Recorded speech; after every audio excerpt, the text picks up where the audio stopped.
Baiklah, selamat sejahtera saya ucapkan kepada Dr. Selina dan juga rakan-rakan yang saya kasihi sekalian. Baiklah, hari ini saya ingin melakukan sesi pembentangan bagi rancangan pengajian harian ataupun RPH Bahasa Melayu. Jadi mari kita telusuri satu persatu. Baik, berikut merupakan profil peribadi pelajar iaitu profil peribadi saya sendiri. Nama diberi Yasmin Zulaika binti Muhammad Yunus. Nombor kad matrik P19203035. Angka giliran 202119234045 dan juga ambilan dan kelas saya adalah ambilan Jun 2021 dan kelas G2. Baiklah, sebelum saya menelusuri dengan lebih mendalam terhadap pembentangan rancangan pengajian harian yang telah saya lakukan, izinkan saya terlebih dahulu menceritakan dan memberikan pandangan secara umum terhadap elemen-elemen rancangan pengajian harian. Baiklah, elemen-elemen rancangan pengajian harian antaranya yang boleh saya kongsikan di sini adalah yang pertama saya akan selitkan bahan bantu mengajar, yang kedua pengisian kurikulum, yang ketiga set induksi, yang keempat aktiviti-aktiviti PDP yang terdapat dalam proses pengajaran dan pembelajaran, dan seterusnya penutup dan akhir sekali adalah refleksi.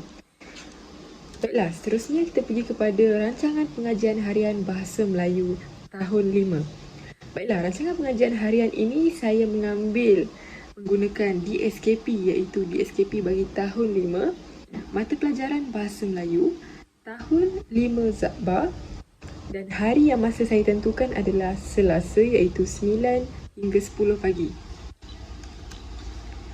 Seterusnya bagi tema bagi RPH Bahasa Melayu tahun 5 ini adalah saya menggunakan ataupun memilih tema kesihatan dan kebersihan sebagai induksi ataupun sebagai proses PDP yang saya akan laksanakan menggunakan RPH yang telah saya sediakan.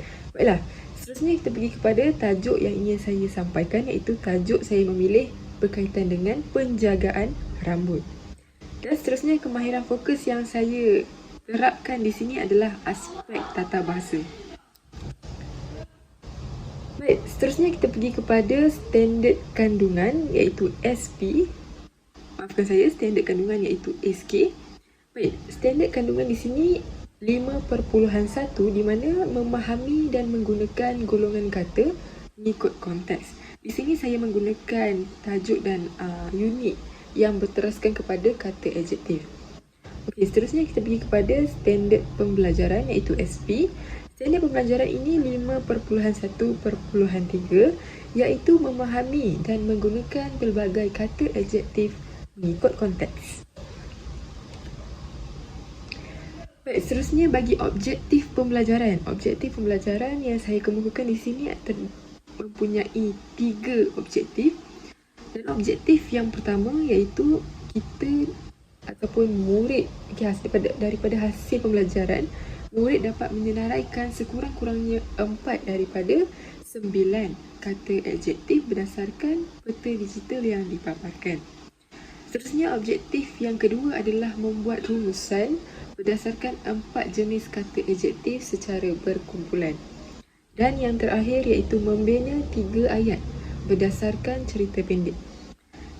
Dan membina 3 ayat berdasarkan cerita pendek ini, pelajar dapat membina ayat iaitu mempunyai aktiviti yang berdasarkan aras taksonomi di mana pelajar dapat menggunakan pemikiran mereka untuk menyelesaikan sesuatu masalah. Jadi di sini saya menerapkan kepada aktiviti yang terakhir iaitu aktiviti yang ketiga bagi aktiviti membina ayat berdasarkan cerita pendek.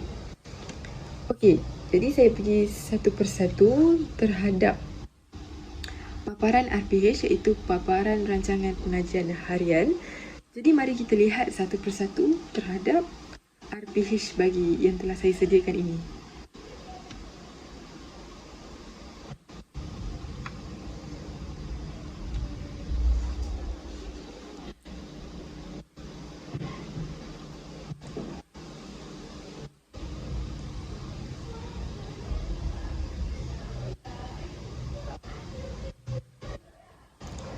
Baiklah, berikut merupakan rancangan pengajian harian yang telah saya sediakan di sini. Baik, berikut merupakan rancangan pengajian harian Bahasa Melayu tahun 5 yang ini telah saya terangkan sebentar tadi, iaitu saya menerangkan tentang mata pelajaran, tahun, bilangan murid, tarikh dan sebagainya. Sekarang kita pergi terus kepada aktiviti ataupun BBM yang telah saya lakukan.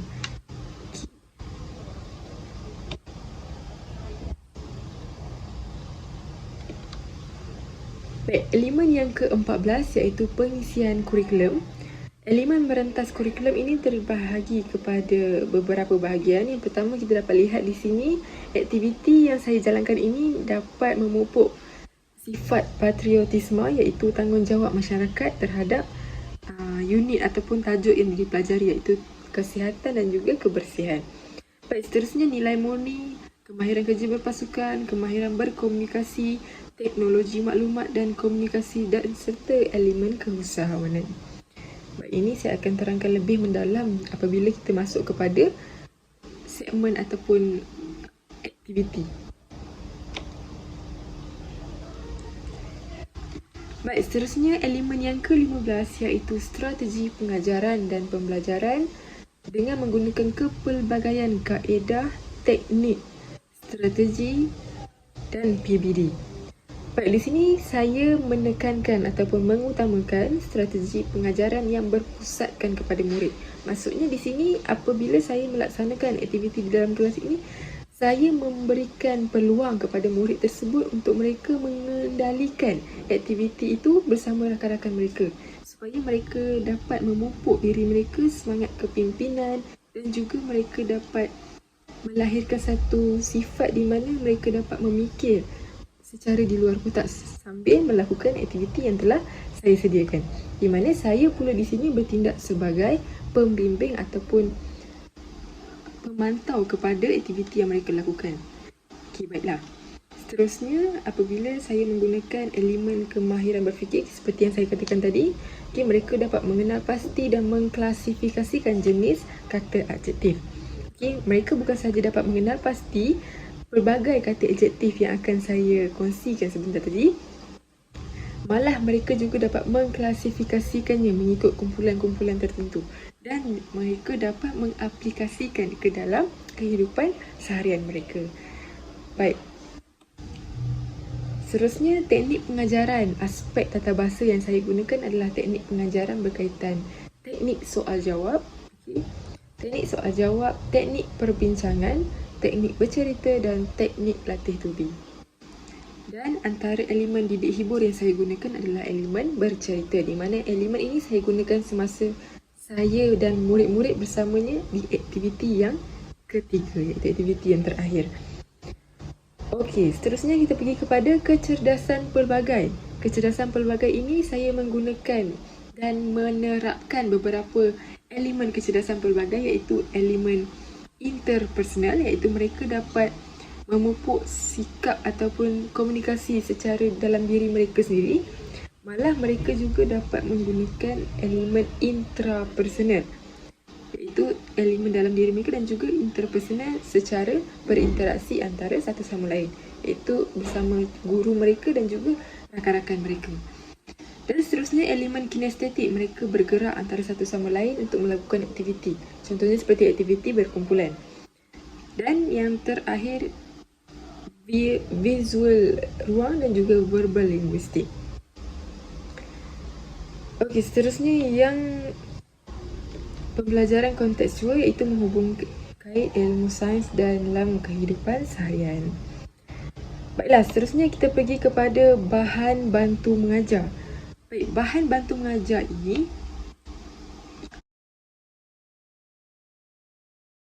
saya menggunakan 8 bahan bantu mengajar yang terdiri daripada projek LCD. Projektor LCD maksudnya paparan skrin yang akan saya paparkan di dalam kelas, kerana saya menggunakan pendekatan ataupun tema berdasarkan penggunaan digital.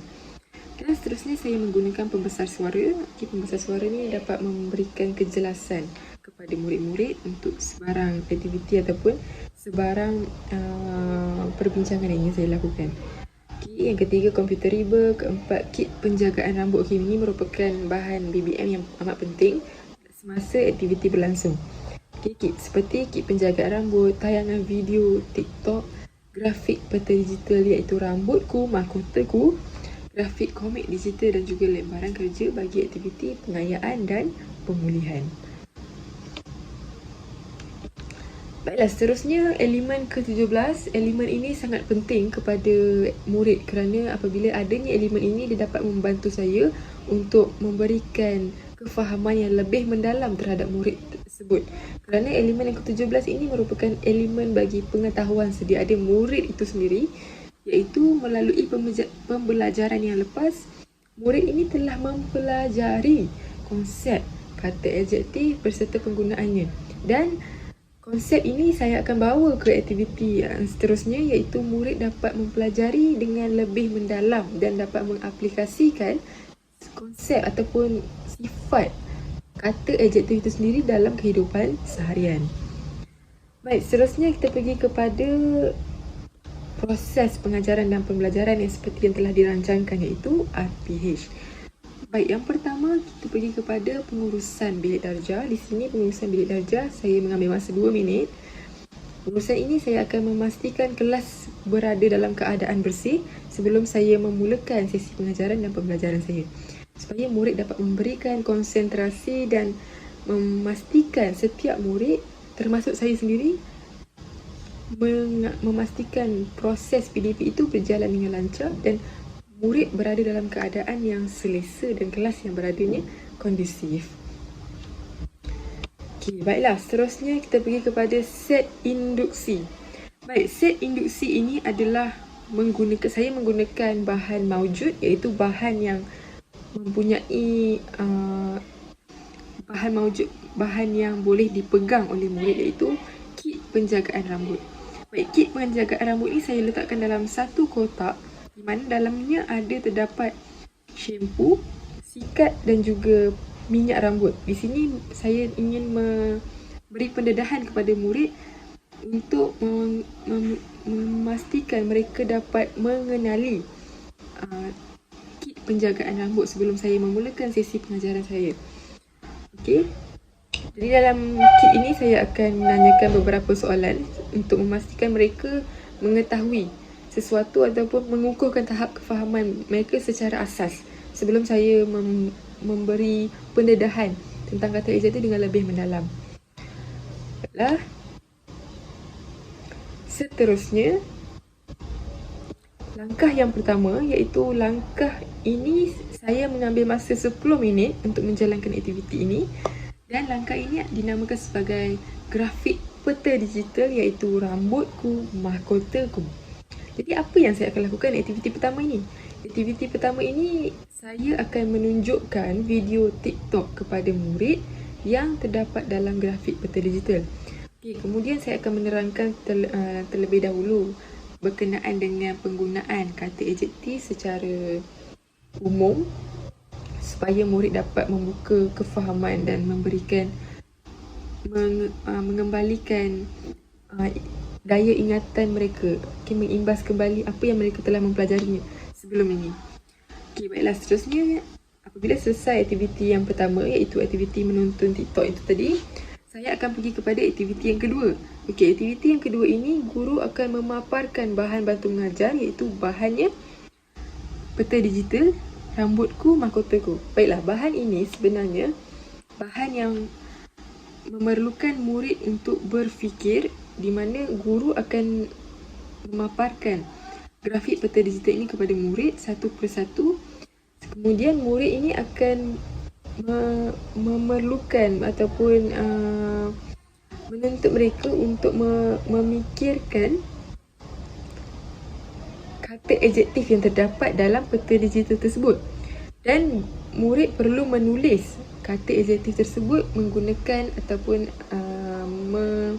menggunakan peta IT yang telah disediakan oleh guru, iaitu saya menggunakan peta bulatan, di mana murid perlu mengisi kata adjektif. Setiap kumpulan kita terdiri daripada 4 kumpulan, iaitu kata adjektif sifatan, kata adjektif warna, ukuran dan cara.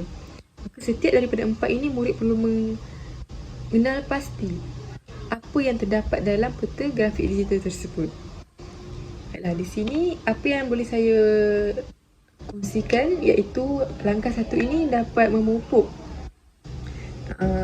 kemahiran pelbagai iaitu sikap interpersonal, iaitu murid dapat melakukan interaksi bersama guru, verbal linguistik dan juga intrapersonal. Okay, di sini strategi pengajaran saya menerapkan strategi pengajaran berpusatkan bahan. Maksudnya murid ini perlu memfokuskan diri mereka kepada bahan itu sendiri. Okay, seterusnya kemahiran berfikir. Okay, kemahiran berfikir sini saya menggunakan kemahiran menganalisis pelbagai jenis kata adjektif yang terdapat dalam grafik peta digital. Baiklah, seterusnya kita pergi kepada langkah yang kedua, iaitu roda pintar adjektif. Okey, apa yang dikatakan sebagai roda pintar adjektif ini? Okey, roda pintar adjektif ini, aktiviti yang pertama adalah aktiviti ini melibatkan aktiviti secara berkumpulan, iaitu guru akan membahagikan murid secara 4 kumpulan dan setiap kumpulan terdiri daripada 6 orang. Okay, hal ini berdasarkan jumlah keseluruhan kelas itu sendiri iaitu 24 orang. Jadi apabila dibahagi ke 4, dia akan mendapat 6 orang satu kumpulan. Baiklah, setiap kumpulan guru akan melantik seorang mentor untuk memilih jenis kata adjektif menggunakan putaran roda yang telah disediakan oleh guru. Maka setiap orang akan mendapat satu kata adjektif dan apa yang perlu mereka buat adalah mereka akan mengenal pasti kata adjektif yang betul berdasarkan petikan teks yang telah disediakan oleh guru. Baik, seterusnya apabila setiap kumpulan telah melakukan sesi perbincangan antara satu sama lain, mereka perlu memastikan setiap kumpulan mereka perlu bergerak ke stesen lain mengikut arah lawan jam. Tetapi di sini mentor akan berada di stesen masing-masing untuk memberikan penerangan lebih mendalam terhadap kata adjektif yang telah dilakukan oleh setiap mentor masing-masing. Jadi, pelajar lain perlu bergerak ke stesen seterusnya untuk mendapatkan maklumat-maklumat daripada pelbagai kumpulan ahli kumpulan yang lain.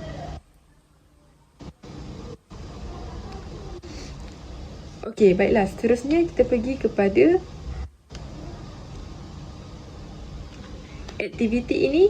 Okey, aktiviti apabila murid telah selesai melakukan aktiviti ini, maka murid perlu menuliskan segala maklumat yang telah diperoleh menggunakan kertas mahjong yang telah disediakan. Jadi apa wajaran untuk aktiviti ini? Antaranya saya telah menerapkan nilai tanggungjawab, amanah, bekerjasama dan juga keyakinan yang boleh diterapkan dalam pelajar itu sendiri. Dan seterusnya tidak lupa juga kerana saya ingin menerapkan sifat kreativiti dan juga inovasi dalam diri pelajar itu sendiri supaya dapat menjana dan mengekspresikan kreativiti secara lisan dan juga bukan lisan. Baik, seterusnya yang kemahiran pelbagai yang saya gunakan di sini adalah kemahiran interpersonal, visual ruang, kinestetik, verbal linguistik. Okay. Baik, seterusnya aktiviti yang ketiga iaitu langkah 3, saya mengambil masa 18 minit di sini. Baik, langkah ketiga ini saya menggunakan aktiviti yang dinamakan sebagai aktiviti grafik komik digital ataupun aktiviti bercerita. Baik, aktiviti ini saya menerapkan elemen didik hibur di sini kerana terdapatnya unsur bercerita. Baik, unsur bercerita ini saya telah menerapkan iaitu 4 jenis kata adjektif yang sama untuk saya memfokuskan bahawa mereka ini dapat memberikan kefahaman yang begitu faham terhadap kata adjektif sifatan, warna, ukuran dan juga cara. Baik, apa yang akan berlaku dalam aktiviti ini? Yang pertama sekali, aktiviti guru akan memaparkan grafik komik digital ini kepada